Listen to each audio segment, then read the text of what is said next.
माँ शारदा को प्रणाम, गर्मामयी मंच को अभिनंदन और सम्मुख बैठे श्रोतागण आप सभी को अभिनंदन। शीर्ष कवियों के भीड़ में एक कवि को बिठाया गया है।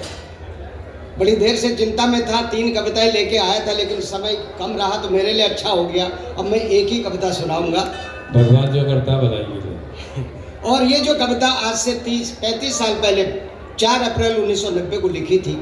जब मैंने लिखी थी तब मुझे लगा कि क्या मैं अतिशयोक्ति तो नहीं कर बैठा, लेकिन अभी 31 दिसंबर के अगले दिन जब मैंने सोशल मीडिया पर एक वीडियो देखा जिसमें एक महिला वर्ष के अंतिम दिन का आनंद मनाकर मदिरा के नशे में धुत पड़ी थी। पुलिस वाले और आसपास के लोग चिंतित थे कि इस महिला को घर कैसे पहुंचाया जाए और बगल में रो रहे इसके बालक को चुप कैसे कराया जाए। तो वो कविता क्या है मैं आपको सुना रहा हूं, लेकिन वो कविता 35 साल पुरानी है, आज वो मिल रही है। कविता का शीर्षक है दिग्विजय से लौटकर। जैसे सबका जन्म हुआ वैसे ही उसने भी जन्म लिया, उचित समय पर उसे गुरुकुल में भेज दिया। ये हमारी सनातन परंपरा थी। शिक्षा जब पूर्ण हुई तो गुरु ने उससे कहा, सब निहसार है, अधोमुखी विकास में उन्मत्त संसार है। तुम समर्थ हो, जाओ सार्वभौम अधपतन से युद्ध करो। नारकीय सुखों का उत्सव मना रहे विश्व को, दिव्य लोक को ले चलो, जाओ दिग्विजय करो। दिग्विजय से लौटकर गुरु का आशीर्वाद लेकर, विजयी भव का आशीर्वाद लेकर वो दिग्विजय को चल पड़ा।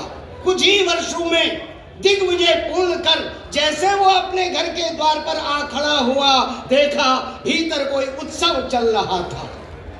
अप्सरा के श्रृंगार में मां नाच रही थी, पिता गौरवान्वित झूम रहे थे। अप्सरा के श्रृंगार में मां नाच रही थी, पिता गौरवान्वित झूम रहे थे। उसके पैर थर थर कांपने लगे। वो गिरता पड़ता जाके गुरु के पास पहुंचा। गुरु के चरणों में गिरकर उसने करुण क्रंदन किया, गुरुदेव मुझे लगता है मेरी रक्त वाहिनी का रक्त जैसे जमा हुआ है, मेरे मांस का एक एक रेशा जैसे सड़ा हुआ है। गुरुदेव मुझे ऐसा क्यों लगता है? गुरुदेव ने शांत भाव से कहा, जाओ पिता से पूछो। वो बदहवास सा हाँफता दौड़ता घर पहुंचा, डरते डरते पिता से पूछा। पिता ने कहा, मैं क्या जानूं, मां से पूछो।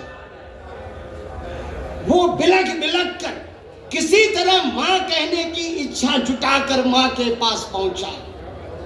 मां से अपना प्रश्न दोहराया, मां मेरी रक्त वाहिनी का रक्त जैसे जमा हुआ है, मेरे मांस का एक एक रेशा जैसे सड़ा हुआ है। बता मां ऐसा मुझे क्यों लगता है? तुम्हें तो मालूम होगा, तुमने मुझे जन्म दिया है।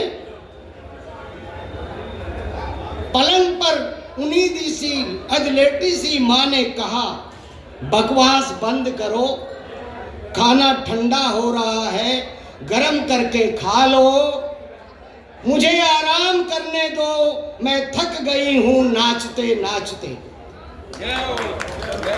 बहुत धन्यवाद आदरणीय श्री ललित सिंह।